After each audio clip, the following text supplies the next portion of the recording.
안녕하십니까. 세계 최대 검색 업체 구글이 올해의 검색어를 발표했습니다. 올해 키워드를 발표한 거죠. 한국 문화도요, 올해 검색어에 다수 포함이 돼서 아주 눈길을 끌었습니다. 아주 흥미로운 소식 오늘 첫 번째로 전해드리겠습니다. 자, 구글은 지난해와 비교해서 검색량이 급증한 그런 검색어 키워드를 기반으로 해서 전 세계에서 한 해 동안 가장 주목받은 검색어 순위를 매년 공개하고 있습니다. 자, 구글은 뉴스 부분, 사람, 배우, 영화 등등 다양한 부문의 그 순위를 공개했는데요. 그 요리법, 레시피 부문에서 1위를 차지한 게 바로 한국의 전통 음식, 우리가 좋아하는 비빔밥이 차지했습니다. 그러니까 전 세계 사람들이 이 한국의 비빔밥을 어떻게 해서 만들어 먹는 건지가 그렇게 궁금해서 구글로 찾아본 사람들이 그렇게 많다라는 건 아니겠습니까? 요리법 중에서는 가장 넘버원 탑 10으로 궁금해서 찾아본 게 코리안 비빔밥이었습니다. 특히 9월 첫 번째 주 그 비빔밥의 검색량은요, 그 전달에 비해서 무려 80%가량 급증한 것으로 나타났습니다. 그 중소돌의 기적으로 불렸던 그 걸그룹, 50-50라는 걸그룹이 있습니다. 이 걸그룹 왜 중소돌이나 하면 한국의 그 대형 그런 그 엔터테인먼트 기획사가 아니고 그냥 중소형 적은 규모의 그 기획사에서 미국의 아주 빌보드를 점령하는 대박을 쳤습니다. 그래서 중소돌의 기적 이렇게 불리우고 있는데요. 그 50-50의 큐피드라는 노래는요, 그 노래 부문 5위에 또 이름을 올렸습니다. 한국의 비빔밥이 그 레시피에서 1위를 차지했고 또 50-50라는 한국의 그룹은 노래 부문에서 또 5위를 차지했습니다. 자, 여기가 다가 아니죠. 뭐 하나 빠졌죠? 네, BTS. 글로벌 그룹 방탄소년단 이 BTS의 멤버 정국의 그 솔로 히트곡, 혼자 나와서 솔로곡을 이제 발표를 했는데 정국의 솔로 히트곡 세븐이라는 곡은 10위를 차지했습니다. 이 정국이라는 친구는 이 세븐이라는 곡 외에도요, 또 Standing Next to You라는 노래인데, 야, 이건 마이클 잭슨이 마치 살아서 돌아온 듯한 그런 느낌인데 마이클 잭슨보다 훨씬 잘해요. 훨씬 노래도 잘하고 춤도 잘 추고, 그래서 사람들이 이 정국이라는 사람의 그 친구의 그 솔로곡을 그렇게 전 세계인들이 좋아하고 있습니다. 자, 그럼 뉴스 부문 검색에서는 뭐가 1위를 차지했느냐? 단연 전쟁이죠. 이스라엘 하마스 전쟁이라는 키워드가 1위를 기록했습니다. 지난 10월 7일 전쟁이 시작된 직후부터 검색량이 폭발적으로 증가했다라고 구글은 밝혔습니다. 지난 6월 타이타닉호의 잔해를 관광하기 위해서도 기억하시죠? 심해 4,000m 아래로 내려가서 5명 전원이 사망한 그 사건, 타이탄 그 잠수정이라는 키워드가 또 그 뒤를 이어서 2위를 차지했습니다. 뉴스 부문에서는. 자, 그리고 뉴스 부문 3위는 지난 2월 4만 명 이상의 사망자가 나온 이 튀르키예 지진이었습니다.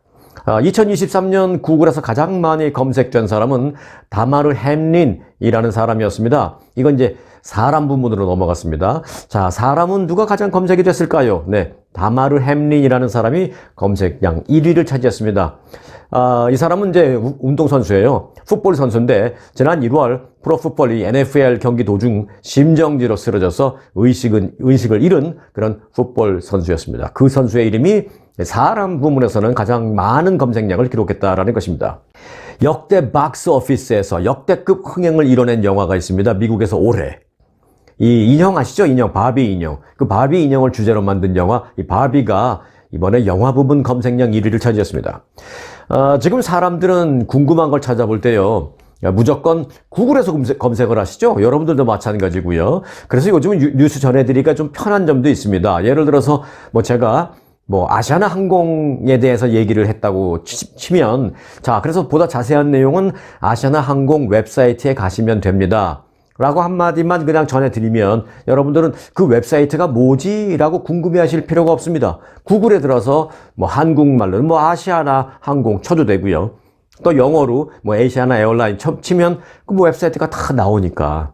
심지어는 옛날에는 이런 걸 말씀드릴 때 웹사이트를 몇 번을 말씀드리기도 하고, 또는 전화번호를 문의하시는 분들이 많아서 네, 그 문의 전화번호는 213에 뭐에 여러 번 말씀을 드려야 되는데 또 그걸 기억 못해서 다시 또 문의하시는 분들도 많고 너무 힘들었어요. 전해드리는 입장이나 또 전해 받으시는 분들 입장이나 힘들었는데 요새는 그럴 필요가 없잖아요. 아시아나 항공 웹사이트에 문의하세요 라고 하면 구글에 들어가서 아시아나 항공 치면 되고, 아시아나 항공에 직접 전화와서 문의하시면 됩니다 라고 하면 전화번호 뭐지? 제가 말씀 안 드려도 구글에 들어가서 아시아나 미주 본사 전화번호 뭐 이러면 다 나오거든요. 얼마나 편해요. 그래서 이전에는 이제 검색을 한다라는 뜻으로 뭐 search를 한다 뭐 이런 식으로 영어로는 이제 그렇게 했는데요. 언제부턴가는 구글이 이제 뭐 대명사가 되어버려서요.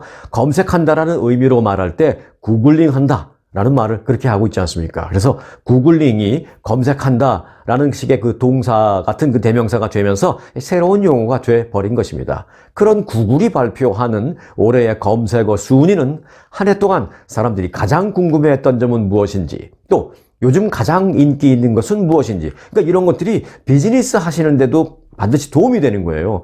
나는 나도 나지만 전반적인 사람들이 가장 궁금해하는 것이 무엇인지, 또 가장 알고 싶어하고 또 가장 좋아하고 인기 있는 것은 무엇인지, 이런 것을 알려면 구글의 검색 키워드를 찾아보면 되거든요.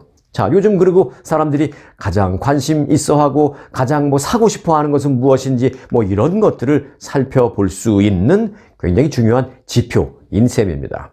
그런 면에서 이 요리법과 관련해서는 한국 음식 이 비빔밥에 대한 검색이 가장 많았다는 것은 단순히 비빔밥만의 승리라고 보기보다는요, 앞으로 이 한국 음식에 대한 세계인들의 관심이 어떻게 증가할지를 알아볼 수 있는 좋은 바로미터가 된다는 의미로 받아들여지고 있습니다.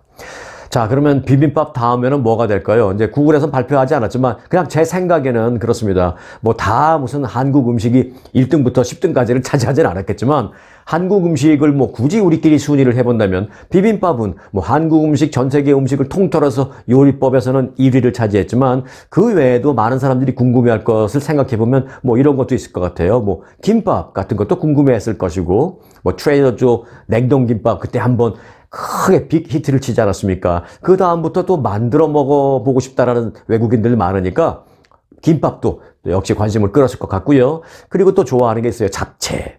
네, 그리고 뭐 떡볶이. 더 나아가서는 뭐 김치찌개 같은 것도 만들어 먹고 싶지 않을까요? 좋아하는 사람도 많거든요. 자, 뭐가 됐든 20, 30년 전에는요, 미국에 살면서 냄새 날까봐, 옆집으로 냄새 막 날아갈까봐, 옆집 눈치 보면서 만들어 먹던 그 한국 음식들이 이제는 옆집에서 구글링으로 공부해가면서 자기들도 만들어 먹는 그런 시대가 됐네요.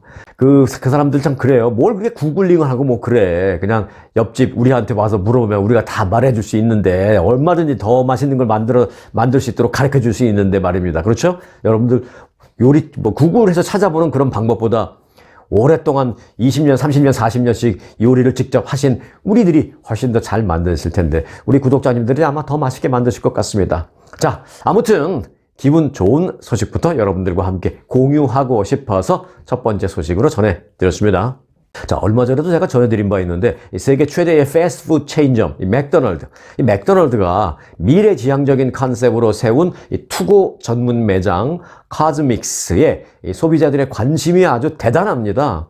지난 8일 맥도널이 본사 소재지인 시카고 인근 도시 볼링브룩에 정식 오픈한 카즈믹스 1호점은요, 신설 브랜드, 신설 매장의 새로운 메뉴를 처음 맛보려는 그 소비자들의 차량이 인근 쇼핑몰 주차장까지 길게 줄을 늘어서고, 이 대기 시간이 뭐 하나 먹으려면 대기 시간이 최대 2시간에 달하는 등 이 문전성시를 그야말로 이루었습니다. 그뿐만이 아닙니다. 매장 건물 상공에는 그 지역 언론사들의 그 취재용 헬기들이 두두두두두 하면서 계속 맴돌면서 공중에서 취재하고 촬영하는 그런 모습까지도 볼 수가 있었습니다. 그런데 이제 그 새로운 매장, 제가 카즈믹스라고 했는데, 그 발음과 관련해서도요, 맥도날드가 아주 딱 선을 그어 주었습니다. 뭐 한국식으로 발음하는 사람들은 뭐 코스맥스라고 할 수도 있겠고요. 또 미국 사람들도 사실 어떤 사람들은 뭐 커스믹스라고 하기도 하고 뭐 카스믹스라고 하기도 하고 뭐 그렇게 하는데, 맥도날드는 발음을 딱 정해줬습니다. 커즈믹스로 해달라고 선을 딱 그었습니다. 커즈믹스. 발음까지 규정한 이 브랜드는요, 1980년대부터 1990년대 초반까지 맥도날드의 광고 캐릭터였던 그 로봇 외계인 커즈믹의 이름을 따서 만든 겁니다. 그래서 커즈믹에다 뒤에다가 어퍼스트로피 S를 붙인 거예요. 커즈믹의 뭐 그런 뜻이죠. 그래서 발음은 커즈믹스로 해달라라고 맥도날드는 말했습니다. 이 매장은요, 차를 탄 채 주문해서 포장을 해서 받아가는 드라이브-스루 형식으로만 운영이 됩니다. 실내, 실외에 앉아서 먹는 공간은 전혀 없습니다. 매장 전면은 완전 유리로 되어 있어서 밖에서 주방을 쳐다보면 주방을 완전히 들여다볼 수 있게 그렇게 만들었다고 합니다.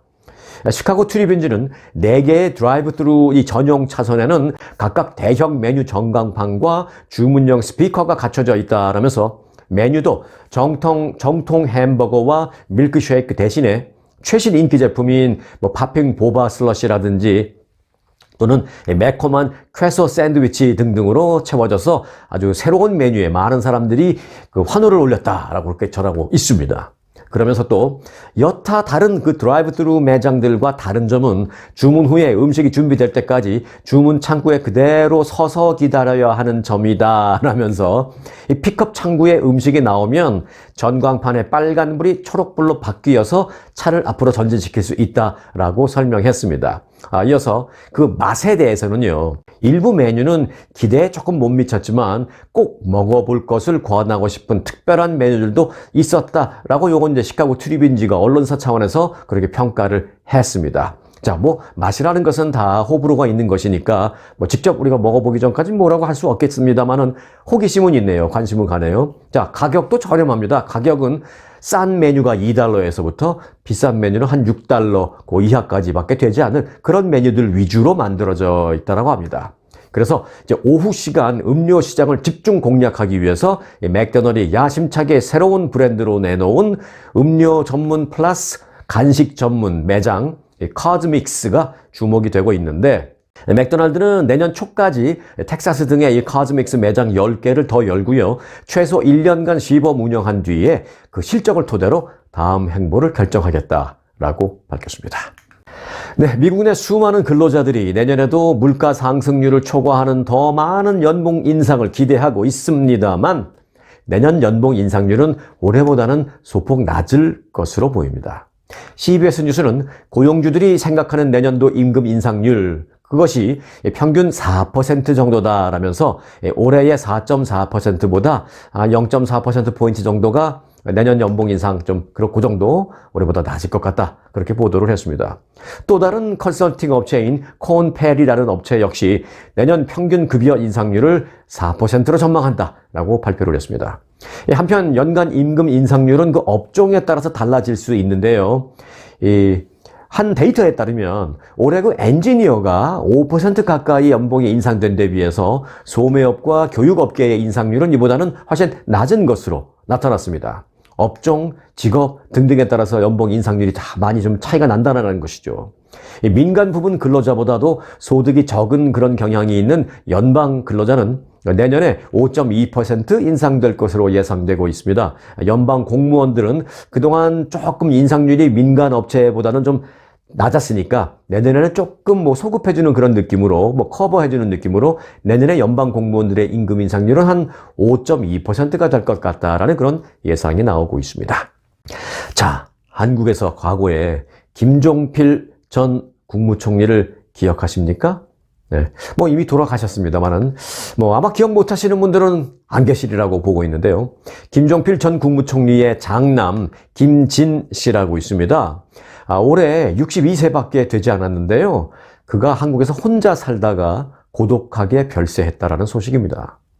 고 김종필 전 국무총리의 장남 김진 운정장학회 이사장이 별세했습니다. 사망한 날짜는 지난 4일인데요. 이것도 뒤늦게 밝혀진 것입니다. 뒤늦게 발견됐기 때문에. 나이는 앞서 말씀드린 대로 향년 62세에 별세했습니다.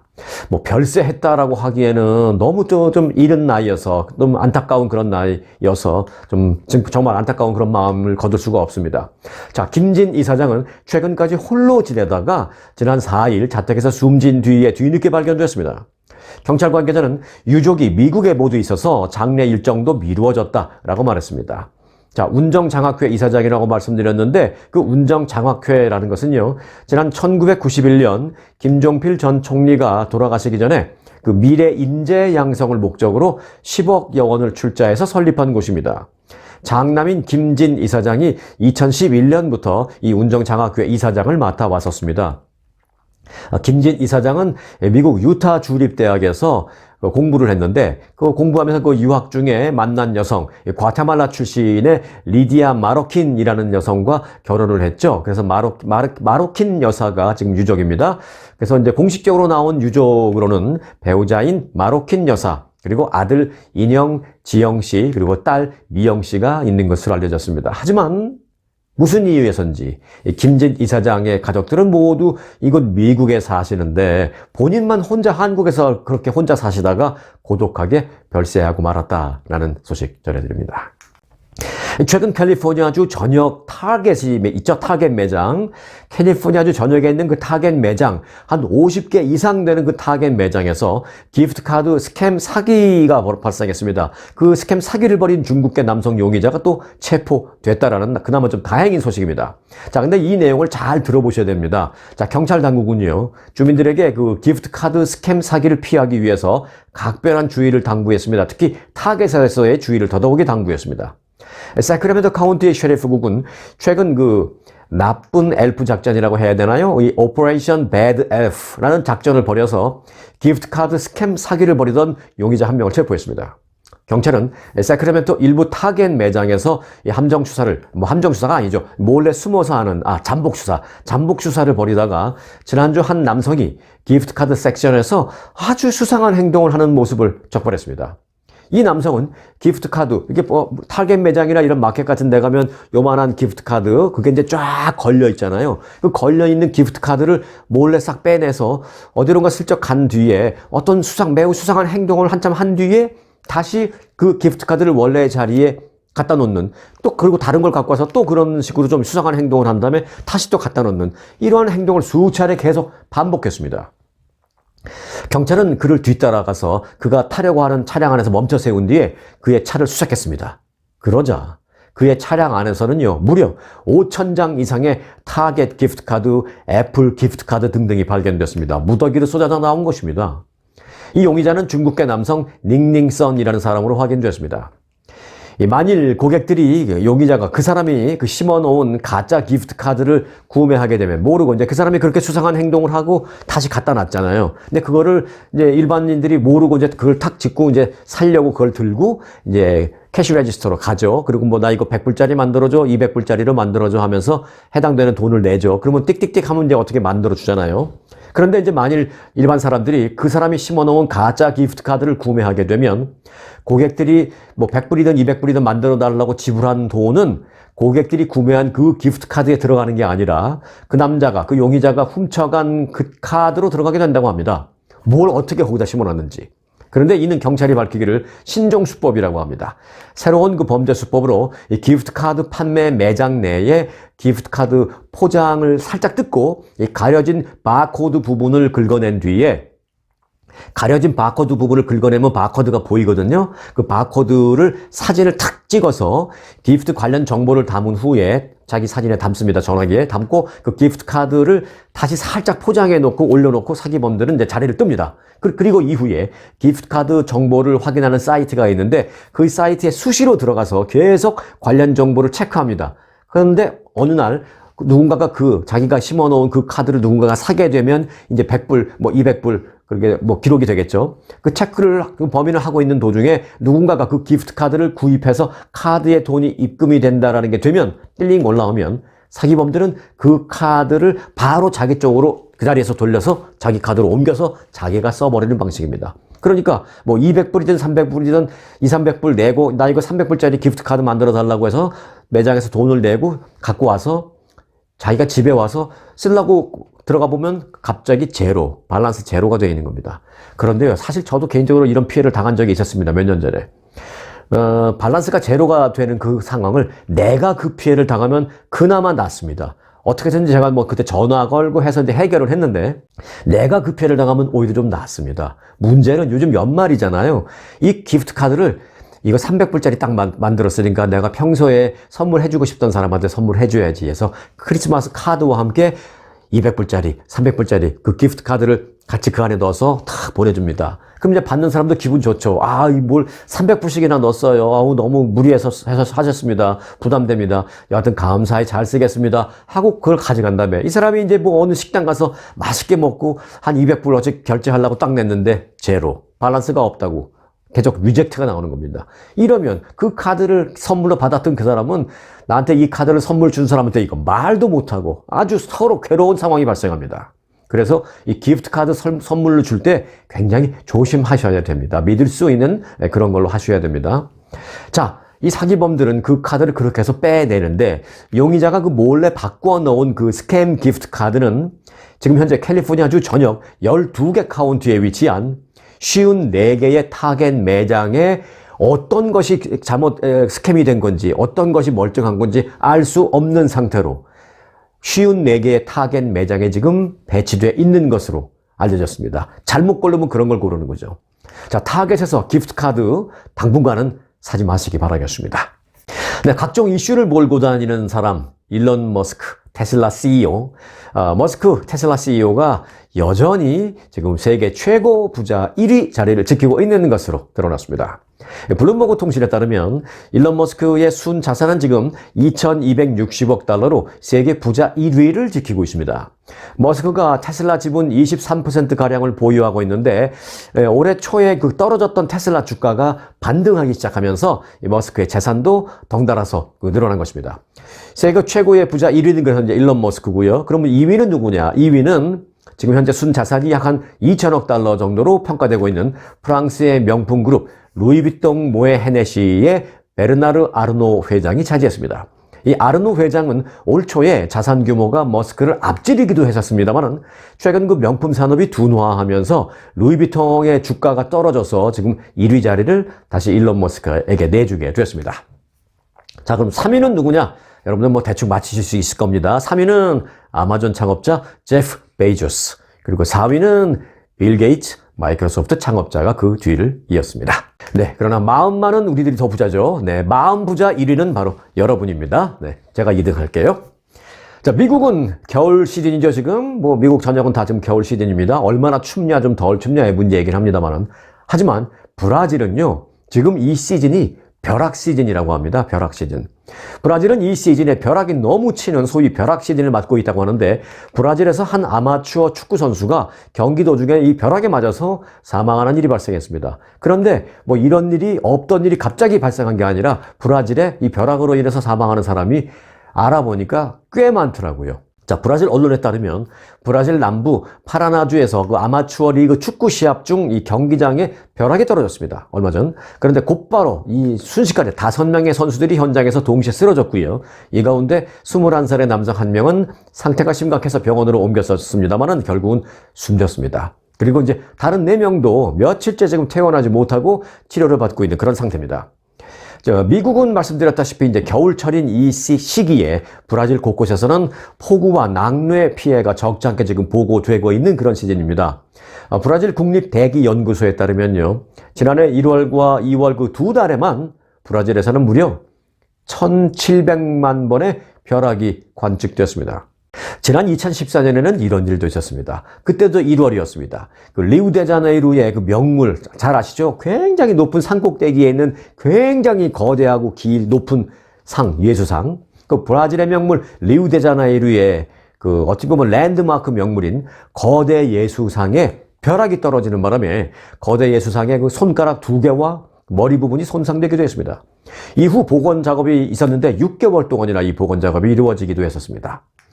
한편 브라질에서는요, 지난 2000년부터 2019년까지 20년간 벼락에 맞아 숨진 사람을 집계해 보니까 무려 2,194명으로 집계가 됐습니다.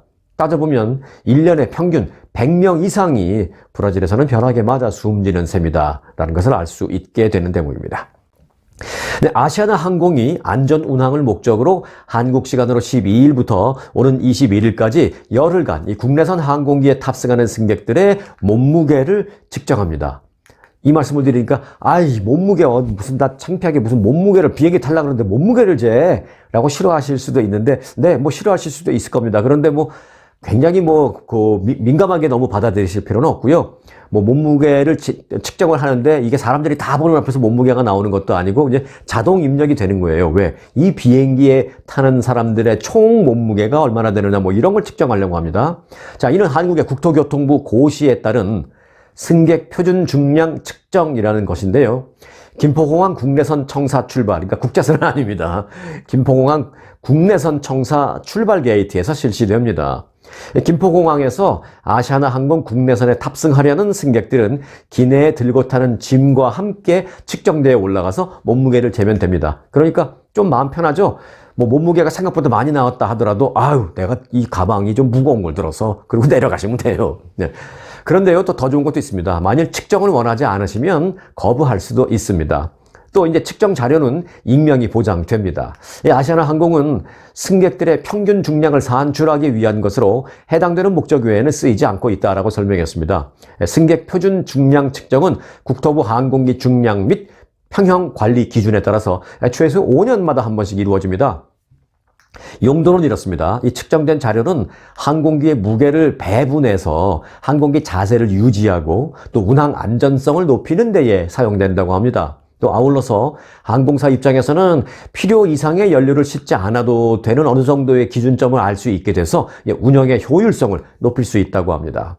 앞서 대한항공은 올해 8월에 했었고요. 티웨이 항공은 올해 1월에 그리고 제주항공은 지난해 12월에 각각 승객 표준 중량 측정을 진행한 바 있습니다. 이 아시아나항공 관계자는 안전 운항을 위해서 측정에 협조해 주시기를 부탁드린다라면서 하지만 측정을 원치 않는다면 직원에게 얘기하면 측정을 받지 않아도 될 수 있다라고 말했습니다. 이제 이걸 왜 하냐 쉽게 말하면 뭐 100명이 늘 꾸준하게 탄다. 짐 들고 100명이 탄다. 그렇다면 그 대충 짐 들고 100명이 탔을 때 평균적으로 중량이 얼마나 나가나 총 뭐 그런 거 하는데요. 그런데 이제 나는 재기 싫어요 하고 안 재는 그러고 빠지는 사람이 있을 거 아니에요. 그것도 괜찮다라고 하는 이유는 100명을 기준으로 한 게 아니라 뭐 100명 중에서 뭐 50명은 나 하기 싫다고 그냥 빠지고 50명은 기꺼이 했다면 또 50명을 기준으로 산출해 보면 되는 것이니까 어느 정도 측정치는 나올 수 있기 때문에 나 그거 좀 돕긴 도와야 되는데 몸무게 재긴 싫고 뭐 그런 생각이 들다 하더라도 뭐 편안하게 안 하셔도 상관은 없습니다. 자, 내년에 해외여행을 계획 중인 한국인들은 과연 얼마나 될까요? 한국인들은 여행 굉장히 좋아하시고요. 또 더군다나 해외여행을 많이 하시네요. 이게 뭐 돈이 좀 있으니까 가능한 거죠. 한국이 이제 요즘 잘 사시잖아요. 네. 내년에 해외여행을 계획 중인 한국인들은 10명 가운데 9명이 넘는다라는 조사가 나왔습니다. 그리고 한국인들에게 가장 인기 있는 해외여행지는 일본과 동남아시아다라는 설문 결과가 나왔습니다. 자, 제주항공이 SNS로 실시한 설문조사에서 참여한 3,010명 가운데 93%가 내년에 해외여행 계획이 있다라고 답변했습니다. 또 선호하는 여행지와 관련해서는 요거는 이제 한 군데만 찍은 게 아니라 두세 군데 뭐 복수를 찍었기 때문에 이 퍼센티지를 다 합치면 꼭 100%가 나와야 되는 그런 건 아닙니다. 자, 선호하는 여행지로는 1등이 일본이었습니다. 28.9% 일본을 꼽았습니다. 자, 그리고 필리핀과 베트남 등 동남아시아 지역이 24.6%, 유럽이 12.4%, 대양주가 11.6%, 중화권이 11.3% 등이 차례대로 뒤를 이었습니다. 그런데 여기서 이제 제가 말씀드렸던 그 대양주라는 곳은요, 호주와 뉴질랜드 등을 말하는 것입니다. 결국 한국인들이 선호하는 해외 여행지에 그 미국은 끼지 않았다라는 것을 알 수 있는 대목입니다. 아마 이제 미국은 좀 시간이 많이 걸려서 그런 면도 없지 않습니다. 5일, 뭐 일주일 정도 갖고 미국 오기는 사실 좀 부담스럽거든요. 그러니까 뭐 한국에서 뭐 주말하고 휴가 며칠 붙여서 5일 정도라든지 뭐 그렇게 될 때는 일본이나 동남아시아 여행하기 참 좋죠. 미국 여행을 오기에는 뭐 한 일주일은 충분히 좀 넘게 그런 여유가 좀 있어야 될 거라고 생각이 됩니다. 자, 이어서 보너스 뉴스 전해드리겠습니다. 오늘 보너스 뉴스의 제목은 김정은의 눈물입니다. 김정은 북한 국무위원장이 최근 공식 석상에서 여러 차례 눈물을 보이고 있습니다. 자, 이것에 대해서 외신들이 뜨거운 관심을 보이고 있습니다. 김정은 북한 국방위원장, 왜 툭하면 이렇게 눈물을 보일까요? 궁금한 거죠. 경제 전문 매체 비즈니스 인사이드는 김정은 위원장이 최근 관영 언론을 통해서 방영된 연설에서 눈물을 흘리는 모습이 또 포착됐다라면서 김 위원장이 주민들 앞에서 눈물을 흘린 여러 사례 가운데 그게 하나다라고 전했습니다. 김정은 위원장은 지난 3일 평양에서 열린 제5차 전국 어머니 대회에서 노동당 비서의 대회 보고를 듣던 도중 손수건으로 눈물을 혼자 닦는 그런 모습이 북한 조선중앙TV 화면으로 공개가 되었습니다. 미국의 비즈니스 인사이더는 김정은 위원장의 눈물이 독재자로서는 매우 이례적인 것이다 라고 평가했습니다. 왜 안 그렇겠어요? 우리도 지금 당장 그런 생각이 들고 있지 않습니까? 저희들도. 네. 피지배자 앞에서, 그러니까 지배를 당하는 사람들 앞에서 지배자가 눈물을 보인 것으로 알려진 그런 독재자는 사실 역사상 거의 없었기 때문에 좀 이상하게 보인다는 것이죠. 민주주의 국가의 지도자들에게도 주민들 앞에서 우는 것은 언론의 헤드라인을 장식할 만한 그런 드문 순간인데, 공산주의, 독재주의에서 그 지배자가 그렇게 눈물을 보인다? 피지배자들 앞에서 아주 이상하다는 것이죠. 독재자 가운데서는 이오시프 스탈린 옛 소련 공산당 서기장이 비공개적인 자리에서 울음을 터뜨릴 듯한 그런 모습을 자주 보여줬다라는 소문은 돌았었습니다. 그 당시 시대가 그러니까 지금처럼 툭하면 누군가가 카메라, 휴대폰으로 찍어서 SNS 올리고 그런 시대가 아니기 때문에 이제 그랬다라는 소문이 많이 있었을 뿐 확인된 영상은 없습니다. 또, 그리고 푸틴 러시아 대통령은 3선에 도전했던 지난 2012년 3월 대선 투표 직후 지지자 10만여 명이 모인 집회에서 승리를 선언하면서 감격의 눈물을 보인 바 있었습니다. 그런데 이거는 눈물이긴 하지만 똑같은 눈물은 아니죠. 이건 그냥 지가 좋아서 흘리는 눈물이죠. 감격의 눈물. 그런데 지금 김정은이 흘리는 눈물은 그런 감격의 눈물이 아니다라는 것이죠. 슬픔을 느꼈을 때 흘리는 그런 눈물을 흘리고 있기 때문에 참으로 이상하다라는 게 미국 언론의 보도입니다. 자, 비즈니스 인사이더는 김정은 위원장이 북한의 출생률 감소 문제를 언급하면서 그 애국적인 의무의 한 형태로 북한 여성들에게 더 많은 아이를 낳을 것을 촉구했다라고 전했습니다. 북한 관영 조선중앙통신에 따르면 김정은 위원장은 전국 어머니 대회 개회사에서 이렇게 말했습니다. 지금 사회적으로 놓고 보면 어머니들의 힘이 요구되는 일들이 많습니다 라면서 출생률 감소를 막고 어린이 보육과 교육에 힘쓰는 것 등을 어머니로서, 우리 북한의 어머니로서 함께 풀어나가자라고 그렇게 역설을 했습니다. 북한의 합계 출산율은요, 1.0을 지금 밑돌고 있는 한국보다는 훨씬 나은 그런 수준이긴 합니다만은, 그럼에도 불구하고 사실 북한도요, 출산율이 매년 꾸준히 하락하는 그런 추세를 보이고 있습니다. 그래서 김정은이 그걸 지금 걱정하는 모양입니다. 기술적인 면이나 경제적인 면에서도 남쪽 우리 한국에, 대한민국에 완전히 뒤지고 있는데, 인구라도 좀 늘어나서 인구로라도 좀 뭘 좀 버텨야 되는데, 이 인구도 북한도 계속 줄어드니까 이런저런 면에서 좀 걱정인 것이죠. 노동력도 걱정이 되고. 비즈니스 인사이더는 김정은 위원장이 비단 이번뿐만이 아니라 눈물을 보인 사례가 여러 번 있었다라고 소개했습니다. 김정은 위원장은 2011년 부친 김정일 국방위원장의 장례식에서 하염없이 눈물을 떨구는 모습이 포착이 됐고요. 2020년 10월 노동당 창건 75주년에서 열린 열병식 연설에서는 나라를 위한 자신의 노력이 충분하지 않다고 느낀다라고 말하면서 또 눈물을 훔치는 영상이 공개되기도 했습니다. 나라를 위한 자신의 열정이 충분하지 않다라고 눈물을 흘릴 것 같으면 그렇게 사치 부리지 말고, 벤진이 무슨 양준이 그렇게 사치 부리지 말고 굶어 죽어가는 그 주민들 좀 돌보면 얼마나 좋을까. 그러니까 참 이상하다고 그러는 거죠. 이상하다고 생각하는 겁니다. 이 서구 지역에서. 자, 일본의 아사히 신문은 이와 관련해서 2018년 북한 사정에 밝은 한 탈북자의 말을 인용해서 보도했습니다. 김정은 위원장이 노동당 고위 간부들 앞에서 북한의 허약한 경제를 개선하지 못하는 자신의 무능력을 한탄하면서 눈물을 흘린 적이 있었다라고 보도했습니다. 작년 5월에는 또 자신의 후계 수업을 맡았던 그 현철의 인민군 원수, 그러니까 자신의 후계 수업을 맡았던이라고 보니까, 왜 과거 이제 조선시대 이런 거 보면은 그 왕을 이어받을 왕세자라고 하나요? 그 교육을 시키는 스승님이 있잖아요. 그런 거였죠, 이 사람이. 현철의 인민군 원수가 그러니까 김정은의 스승님이었던 거죠. 그 사람의 빈소를 찾아가서 조문하면서 비통한 표정으로 울먹이는 듯한 모습을 보인 바도 있습니다. 독재자 김정은의 눈물의 의미가 뭘까요? 그가 진정 마음이 많이 약해져서 그렇게 눈물을 보인 걸까요? 아니면 철들어서 그런 걸까요? 하지만 그가 눈물을 보인다라고 해서 이같이 우리가 약한 판단을 내려서는 저는 안 된다라고 생각합니다. 독재자들이나 이 냉혹한 범죄자들도 어떤 특정 상황에 대해서는요, 오히려 일반인들보다 갑자기 더 연약한 모습을 보일 때가 많이 있습니다. 그래서 의외적인 그런 모습을 보일 때가 있습니다. 어찌 보면 약간 이중적인 그 캐릭터를 갖고 있는 것이죠. 하지만 그들과 그 일반인들과의 차이점은 반대로 또 어떤 특정 상황에 대해서는 한없이 또 냉혹해지는 그러한 철저한 이중적인 캐릭터를 갖고 있다라는 것이 그들과 우리 일반인들과의 차이라고 저는 생각합니다. 김정은이 눈물을 흘리는 모습을 자주 보인다고 그가 마음이 연약해졌다라고 생각을 하거나 아니면 이제는 나이가 어느 정도 좀 들어가니까 인간적인 면이 생겨나는 것인가? 라고 그렇게 오해해서는 절대로 안 될 것이다 라는 생각입니다.